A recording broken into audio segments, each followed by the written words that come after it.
Hey Ringside crew, welcome to the internationally known Dudes at Ringside podcast. And now here's your host, Joe, Panther the Third. Hello there, wrestling fans, and welcome to another episode of the internationally known Dudes at Ringside podcast. I am Joe Panther the Third, and man, this is a very special episode. Most episodes are special, but this one's very, very special.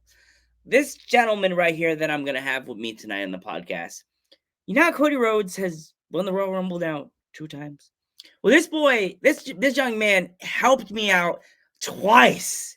Not only was he my 800th subscriber, this gentleman also, he dang the bell, and he also alerted the world of the Panther family and the variety show family. Let's give a warm Dudes at Ringside welcome to the 900th subscriber.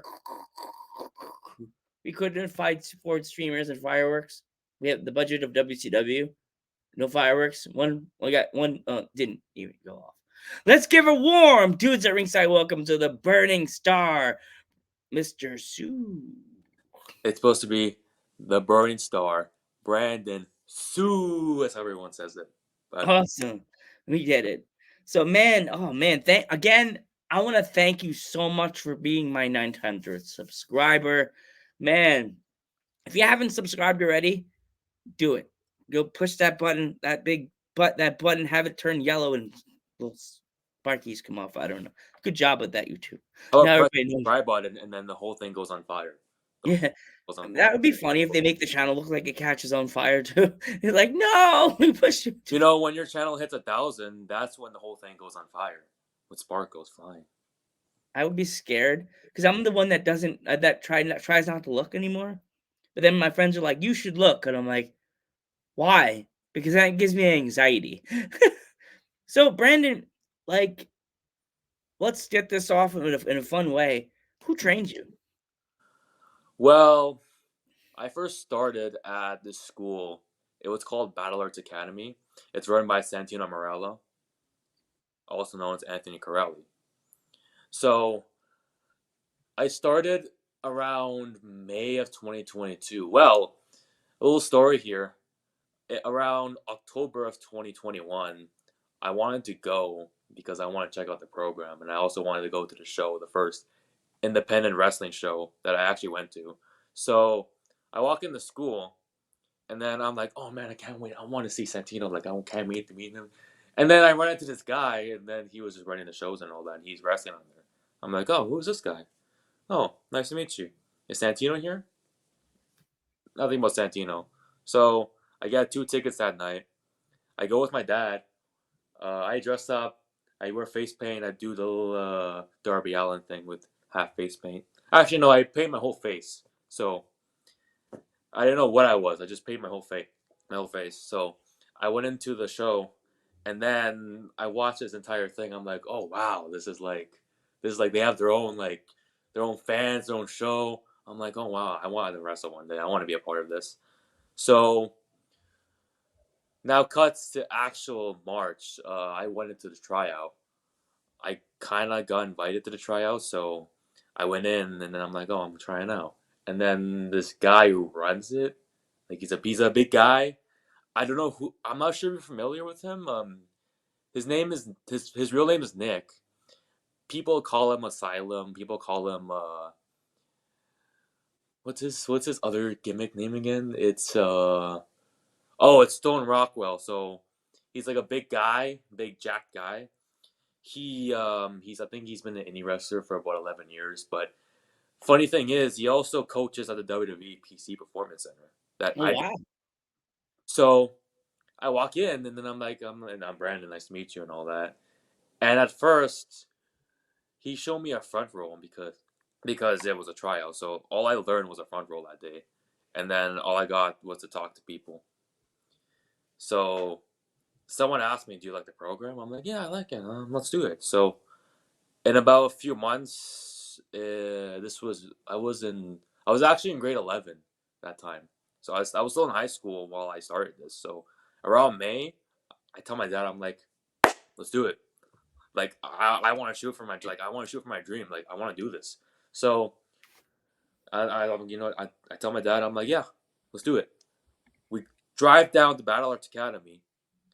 I met this other guy. His name is Isaiah Bronson. Mm. I talked to him. I'm like, okay, I want to do this. I want to start my wrestling career today. Like I have money. I want to start today. So fill these piece of papers, pay him the money. I'm signed up.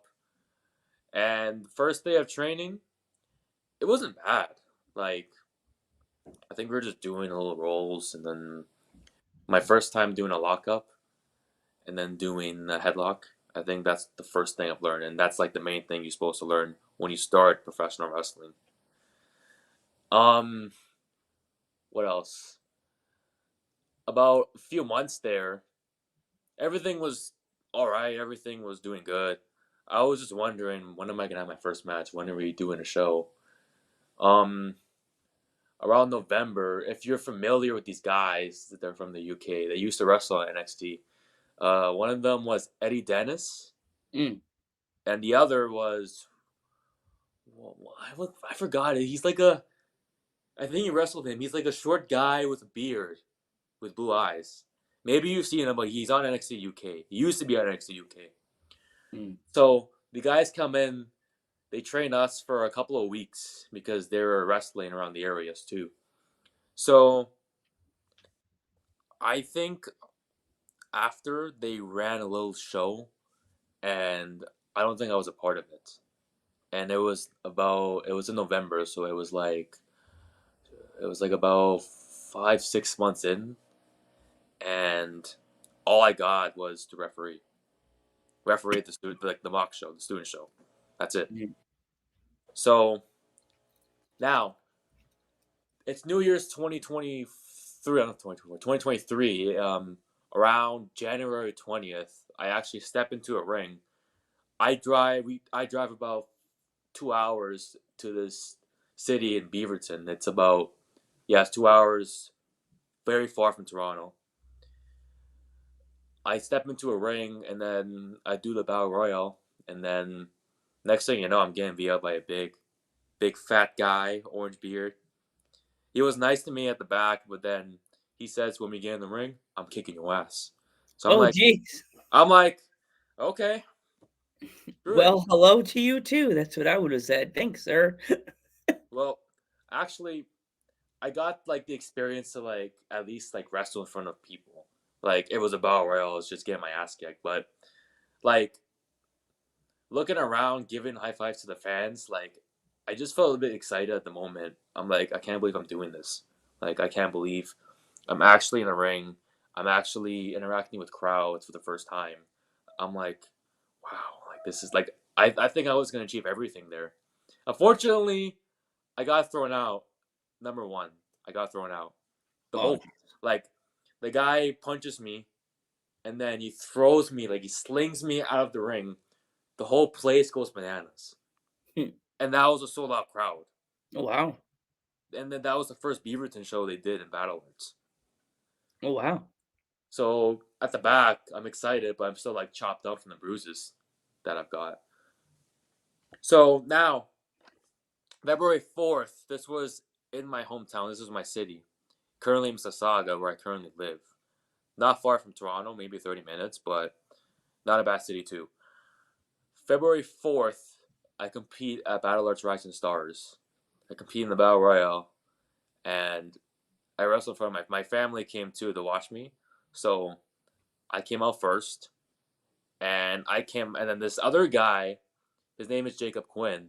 He came out number two, and we do a little history thing where he kind of yelled in my face.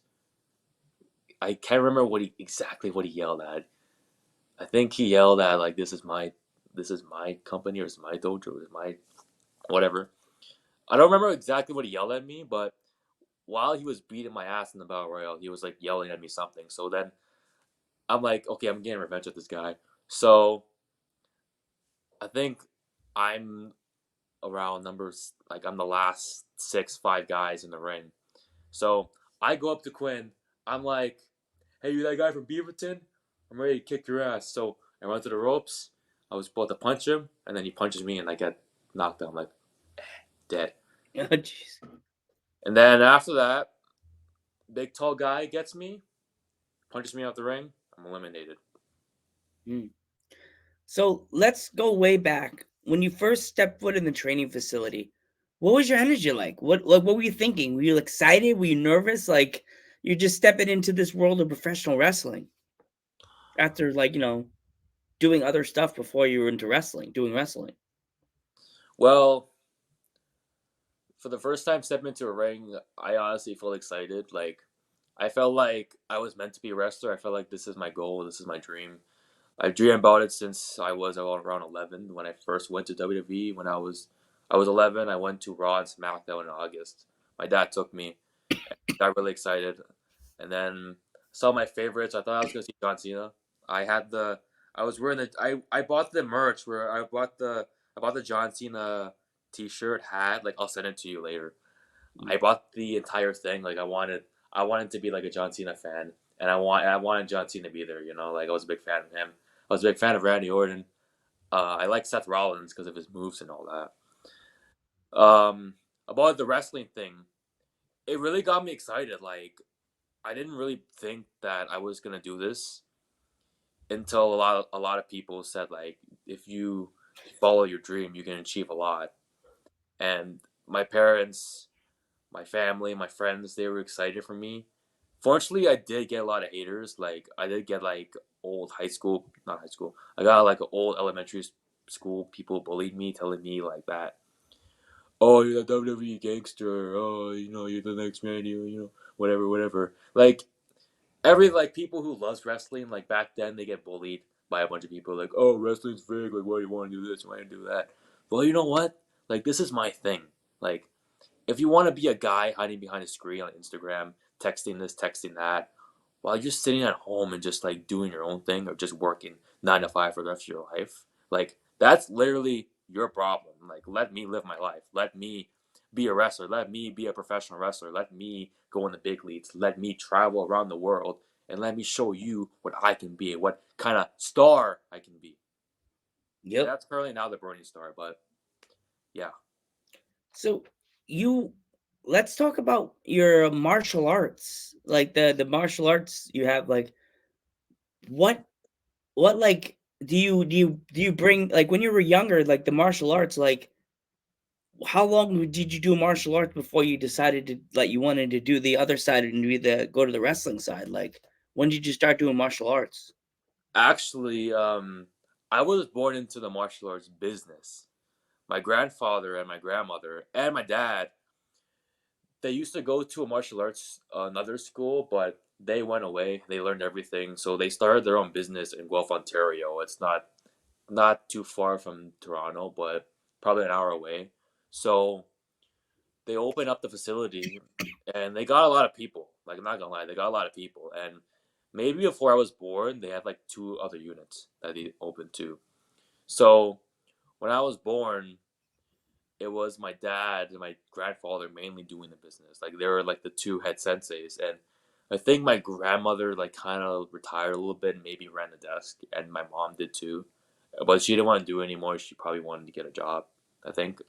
But from martial arts, yeah, I was born into it. I remember when I was around 2, 3, like my dad allowed me to like run around with the kids because like my dad would do this thing where before class starts, you usually get a good warm up to get all the kids going. So he actually put me in a wrestling, so not wrestling. He put me in a karate gi with a little white belt, even though I was like 2 or 3, and he allowed me to run around with the kids. And around when I was like 4 or 5. Like this was even the last time doing karate until like almost a decade later. Like I remember doing kicks, punches, but then I didn't know what it was. Like at the time, I didn't know what karate was. I didn't know what martial arts was. I was just like, I was just been told to do this, like punch, punch, kick, kick. So around 4 or 5, I did get my first yellow belt, and then I stopped because I think in around 2008, I think Canada had this thing called the recession where it's kind of like nowadays with the inflation, with COVID and everything, the war and whatever's going on. Like the inflation, where a lot of things are getting cut down, things are raising up. So this happened in 2008, where people couldn't afford to like pay their own like groceries, pay their own rents. So they couldn't afford to pay the karate membership. So my dad and my grandfather and my grandmother had no choice but to close down the schools. So they kind of lost money, and they had to kind of resort to the regular life. So meaning my grandparents would retire, and then my dad would just find a regular job and just do this, and then support me because my parents were divorced. So now, in 2017, my grandparents and my dad decides to open up the place again. Except they want to start small. They want to do it in a community center. And then my dad says, "You know what? You should start. You should come too. You should get some exercise." Because at that time I was like kind of like a little chubby kid. Like I was just sitting around eating the snacks, doing nothing, right? So around January 7th, 2017, exactly the date on a Saturday, around 2 p.m., we actually opened the place and we got three new students. To this day, obviously, they're not there. Mm. Three students, and then my dad taught me to be polite, have manners, introduce yourself. So I'm like, "Hi, I'm Brandon. Nice to meet you." Yellow belt. So from there, I grew and I went from advanced, and then I keep growing, and then around mid or end of 2017, I started teaching. Like I was a karate instructor at around age 11, and that was crazy. Like I didn't expect to do all that. I didn't expect to teach all these kids at my young age. Like I wasn't like grade 5 or 6. Like I was around there. So around like maybe years later, I got a bit more tough. Like karate emotionally made me like tough. Like I would be going in class like whenever somebody makes fun of me at school, I would just go into karate and I would just scream. Like I would just punch and be like, yeah, Mhm. all that. Like I would just scream my head off, and then I would just do all these punches and kicks. Like I would basically picture my opponent in front of me, and I would look into his eyes, and I would just punch him, or just punch him, kick him, right? So that was the only thing that was letting out all my anger, letting out all my bad emotions. Like karate's helped me with that, and helped me with kicks. So that's why I add that to the wrestling. Mm. So I don't know. You said you're pretty young. So have you ever gone back and gone on YouTube and looked up like the older like Asian wrestlers like Ricky the Dragon Steamboat or like Ultimo Dragon or like Jushin Thunder Liger or like people like that, like the Muda or people like that to just get more inspiration on characterizations of, so it's, you're not like more like a stereotype, like you're like you can make it something special, like Muda or like I'm 40. Juice and Thunder Liger, people like that. That people you say that name and they go, "Wow, that name is memorable." Or like even as I said, Great Muda. Yeah. Like people like that will never be forgotten in professional wrestling. Even now he's in the Hall of Fame, but like have you ever thought of going back and watching some of the older footage, like from Ricky the Dragon, and using some of his like martial arts, like move sets in some of his matches? Well, back when I was at Battle Arts, one of the old trainers told me to look at because I was focusing on doing the arm drag, right? So they taught me kind of like two ways. One of them wasn't really like, I would say this individual wasn't really a professional because he was trained by another school and then they invited him. Long story short, he's gone now. And so actually, to the arm drag thing, so Ricky the Dragon Steamboat, how he does the arm drag, he would kind of like throw his arm up and then throw himself up in the air. So like he would be Yeah, in the air and then take the guy down, and he would take his whole body with him. That's yeah. how he does his arm drag. So in terms of what you're saying from his martial arts style, um, my new coach, my current coach, he actually told me to watch old tapes to study. Like as a young wrestler and becoming like me, I am. He told me to like watch old tapes and watch like the 80s and 90s because you'll learn more than nowadays, because unfortunately nowadays, and I've heard this a lot of these guys do like way too much like moves. You know, it's move to move. It's like guy jumping. He's like a guy jumping, doing a Death Valley driver, and then gets on the springboard and does like a corkscrew shooting star. You know, like Yeah. apparently Triple H did say on the interview at WrestleMania, he said it's emotion, and that's what sells. Like that, it's literally emotion that what get people over. It's the emotion when you're doing promos, when you're in the ring. It's about selling yourself and selling yourself emotionally, not doing all these moves that don't really matter unless they do matter in the story, right? It's about selling yourself emotionally. And in terms of my character now as the Burning Star, that's technically what I am. Like I sell myself emotionally. I'm a young guy. I'm a young teenager, up and coming. I started this thing when I was 16. I'm like I'm like 18 and a half now, right? Mm. And I still sell myself emotionally. Like now in wrestling, my records. I'm about 3-8, but before I was 1-8, so I had like 8 losses, and I was emotional Mm. about that, right? And then I posted about it, and then people are actually interested. They're looking and they're like, "Oh, this guy has a losing streak.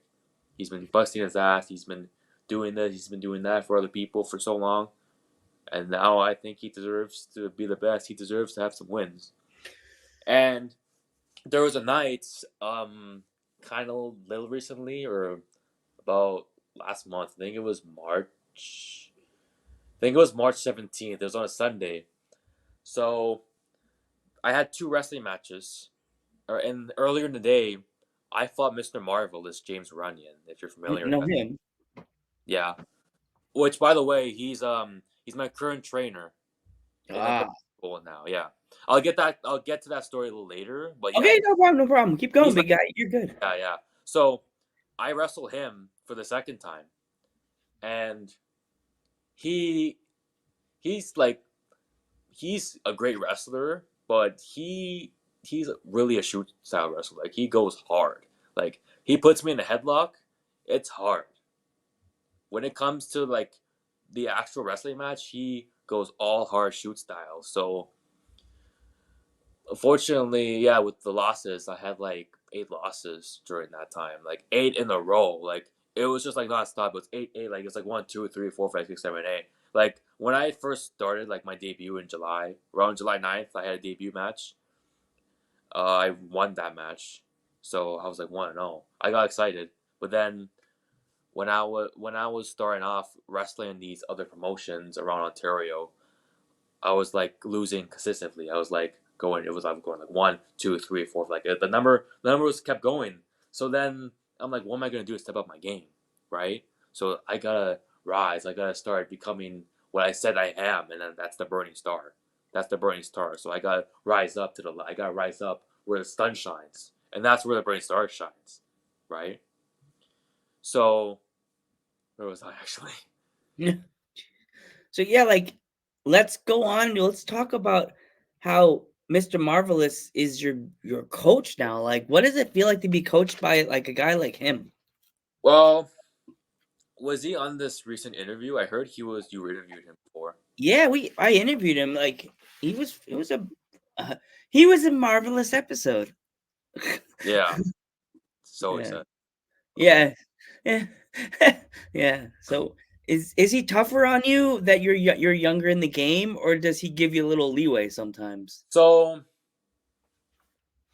in real life, to be honest, he's kind of hard. He's kind of hard. Like he's not really hard. He's not like this type of coach, like these military coaches. Like go, go. You know, like he's like he tells me stuff serious, and he's very like professional when he tells me. He tells me like in detail about this and that, how a headlock incorporates, or like to take, how to do a shoulder tackle properly, and all that. Because I don't want to give Battle Arts a bad name. Like I learn a lot from Battle Arts. Uh, I've been taught by other legends too. Like I've learned for a few weeks when I was there. I've learned from Thunder Rosa. I've learned Ooh, from Aaron Stevens. I've learned from Trent Seven. I've learned from this Japanese guy. His name, I'm not familiar with his name. I'm pretty sure he's big on the indies. His name is Shigeru. He came. Sounds familiar. He came on a Saturday. He coach seminar at us. James knows who he is, by the way. He trained us. He trained us Japanese style. Like he told us, he taught us this quarter roll, and then you slap the mat, and apparently that's Japanese style. Mm. So those guys taught me serious too. But James, to be honest, and I haven't been honest with everybody, Mr. Marvelous may be an a-hole on the wrestling shows. Mm. But when it comes to a student wise and teaching, he actually cares, and he actually like cares for my education and my strength. So he told me one time, because I was going through something. He says, "Let me know if I can help. Like if anything's affecting your wrestling, like let me know and all that." So I just tell him, like we didn't really have to go personal. Like I just told him, and then he helped me, but then he kind of like toughened me up. Like there was a point of our match. We wrestled October 28th. Like we did this little Halloween show for the kids at the Limitless school, the Limitless martial arts that we used to be at. We're not there anymore, but we used to be there. Um, we did 3 matches. I was in the middle. My dad, who runs the dojo now, he brought 3 of his students, and they did this little collaboration where he would like do a little demo in like the wrestling ring, which 2 things that I love, which is professional wrestling and martial arts. And my dad incorporated that by bringing the martial arts and all the kicks, all the katas in the ring. So after that, James comes in, cuts a promo, says, "Oh, karate is crap. All you people don't deserve to be here." Like how marvelous that he claims to be. So I come out and I challenge him, and we wrestle. And then that was my second match. And to be honest, I was kind of nervous.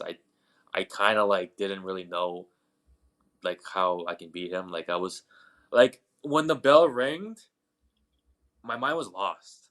I didn't know like how what to do, and I even watched his matches. Like he's legitimately a shoot style technical wrestler. So I just did what I learned, like the holds, headlocks, shoulder tackles, drop downs, and that's how I tripped him. Um, there was one time in a match where I had him in an arm hold, and then we were getting up. He told me, "Be a man, be a man, be a man." I'm like, okay, okay. Like I was like, okay, like I like, and then we were backstage. We were like, yeah, this is my second match. Like I felt nervous. I didn't know. He's like, he tells me these things, but he tells me it's okay. Like he's not that type of coach where he's like, wait, can I swear on here, by the way? Oh yeah, you can. Okay. He said something So, before. I didn't even say anything. You're good. okay. I'll just say a few times. I won't say too much. So You can curse. It's I okay. thought, like at first, like when I went backstage, at first I thought he was gonna be like, "Yo, what the fuck? Like, what's your deal? Like, what were you doing out there?" Like, no, he didn't do that. He was like, "You okay?" Like, that's the first thing that a wrestler should ask the opponents when you're working with each other. Like, are you okay? Because you guys don't want to be like legitimately like hurt. Like, trust me, I did have 3 concussions, and I had to ice my head at that night. Mm. So that's why in wrestling you should check on your opponent backstage to see if they're like legitimately okay, like in real life, like make sure they're okay. So James, like again, James is like a great coach. Like he's taught me everything. He's given me opportunities. Like when I was at Battle Arts, and no bad name in Battle Arts. I wasn't really like learning like actual psychology of wrestling. I was learning more of the moves than what I already know, right? So, a little long story short, the management there sucked. He was a total asshole, and thank God, like apparently he got fired because some drama thing. So, and then that was like about a month or so before I left, and then the program was just kind of closed, like a little closed down. We're just like coming to classes, doing this, doing that. Like it was just kind of getting a little boring. So I'm like, okay, when am I gonna wrestle? Like I signed up to be a professional wrestler. I signed up to wrestle. I didn't sign up to like roll around with the top Canadian indie guys. Sorry, shoot style. So, but around June, I got recommended to James. I'm like, hi, I'm my trainer at Battle Arts, and I was wondering if I can get more information on your wrestling gym. He says, yeah, man, I have a gym and I teach the classes when I'm not on the road for wrestling because usually he's like wrestling, like he wrestles everywhere. I'm not sure if he told you this. Like he wrestles around Canada. He wrestled in Europe. He was a big name. He was kind of a big name in Germany because he wrestled on WXW and he I know competed them. in the tournament. Um, he wrestled throughout the states and he still does. Like he kind of goes on the roads and stuff. But and prior to his teaching, he runs a classes sometimes. So I kind of think like, should I really go and learn with him or should I just stay? Like but at the same time, money was kind of getting a big deal for me because Battle Arts was expensive. Like I'm not saying like they should not charge that, but for me it was getting expensive, so it was kind of the right reason for me to go with James. So I went with James, and then I kind of had to relearn everything. And to be honest, it was the best thing. Like I had to relearn everything, and I can wrestle, and I know how to wrestle now, and I know like I'm kind of still learning the psychology ways. Like I'm still learning in general, but I know how to wrestle. I know how to do these things. I know all the basic stuff because of James. Because James gave me the foundation. James gave me a place to wrestle. James gave me the opportunity. And to this day he still is giving me the opportunity. Like he told me they're running a show. I'm not sure if you're familiar with Classic Championship Wrestling. No, I know. Do they run in America too, or they only run in They Canada? they I think they do the summer shows from April to at least October. Mm. They do about well this year we're doing 70 shows and that's a lot. So sometimes actually no most of the time they would go like out of town and they would go to these like the east area. Like they would go near Windsor. And Windsor is like near Michigan. Mm. So they would go like the East Coast and they would go to these small carnival places. And then we would just be set up for matches and then we'll just be wrestling these guys. And then we'd be going to the next side and then the other side and then maybe sometimes in town. The biggest show for CCW is the CNE. It's I kind of forgot what it stands for now. It's Canadians National Expert something. It's like Toronto. It's located in Toronto, by the way. It's like this. It's a very big carnival place, like with a lot of games, a lot of people to meet, a lot of these rides, a lot of like the contests, and a lot of museums and all that. So it's a big show because a lot of people, like even people from the states, go there. Like people from the United States, like they'll take a trip and they'll ride and cross the border to Canada, and they would just go spend their summer vacation in CNE. Like Oh I've seen wow! heard about that. So about the CCW shows, I've heard this year we're gonna have a lot of we're gonna have a lot of shows. From what I know, it's running Friday to Sunday, uh, and it's about 3 shows a day. From 12 is the first, 12 p.m., 3 p.m., and then 6 p.m. Those are the 3 shows that's running in the day. So we have to wrestle 3 opponents on the same day. Oh And God! that's a big deal. How do you recover yourself from all that like action? Like, do you have to like prep yourself and you know you're gonna be in a lot of pain at the end of the Well, show or the next day or something like that? I gotta ask James because he wrestled. Yeah, he's the one who wrestled at the CNE. I haven't yet, and he says that I'm gonna be all in for the CNE show, so I gotta get prepared. But how do I recover? Well, I mentioned to you before I had 2 matches, so I didn't tell you this specifically. When I wrestled James, he was gonna give me snake eyes, but then the place was it was like a little Mexican restaurant. The place was so small. The ring was a little bit small, and like we were standing and like the ceiling is like up here. Oh God. up here, right? So he was gonna give me snake eyes on a turnbuckle, but then the head, like my head hit the ceiling, and then I kind of like I was like, ah, shit. And then the referee's like, you okay? You okay? I'm like, yeah, I'm fine. But it just hit me. And it happened to me twice. And The then I dust eventually, falls from the ceiling on you. no, like, I kind of like hit my head twice. Oh jeez. And the second time, that's when I rolled up James and I won. For the first time in like 250 days. Oh jeez. Wow. So after that, I go to the other show in Toronto, in the Etobicoke area. It's a show called Championship Wrestling from Ontario. It's like they run this. It's located in this bar. It's called the Rock Pile. People usually host like rock bands. People usually host like bars and clubs and everything. Usually there's a promoter that runs a wrestling show there, and I wrestled this guy named Hipstar. Right? No, he's not a guy that twirls his hips. He's like a this hip star guy. He's kind of like a little jacked muscle guy, and Mm. he holds like this lettuce in his hand. He says, "I'm the greatest vegan that's ever lived today." Oh my God. Is that who I think it is? He's an American wrestler. He's like a big He's vegan. American, but he lives in Canada. That's what I know. What's his full name? Full wrestling name? Oh. Hip star Zach Atticus. Okay, no, I was thinking because there's another American wrestler that does vegan. Oh God, you get these two together, the world would end.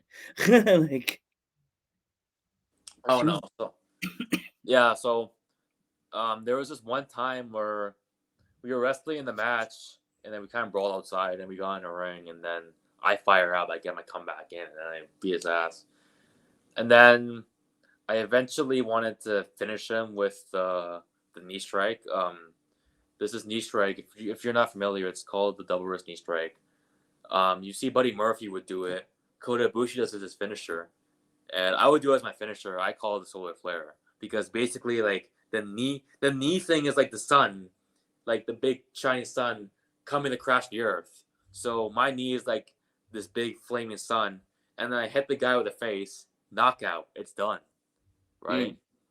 I hit him, and then I thought that was it, but no, he actually kicks out. I'm like, what the hell?